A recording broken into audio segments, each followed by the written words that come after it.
Erokamano ahinya Jojuma, geno ni biro luongo podno makare mar mondo miang' wayude e yo makare e kinde mamoko ma bende wabiro bedo koda weche manyien.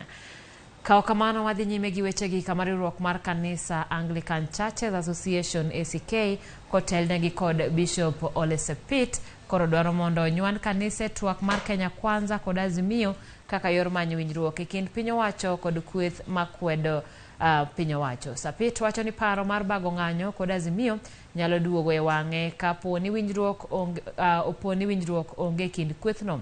ACK bende koni piny owacho ni kare chugo kamiti marango kido kod tim mag puonj kanisa e pacho ka, makmana ni girit mondo lipot ochwal ne jatend piny mondo gigole pachgi ka ginyonore ni ok gibi yie chike manyalo diyogi kaka kanisa.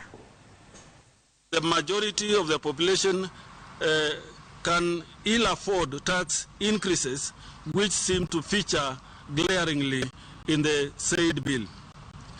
While acknowledging the fact that the high cost of fuel and the high inflation in the country has been caused by a myriad of factors, including global trends, we are concerned that the government has by default resorted to increasing taxes to snowball revenue collection. It beats logic that even with the evident financial constraint, the government has not communicated a way forward to the budget deficits. Delayed salaries and pension payments is an indication of skewed priorities.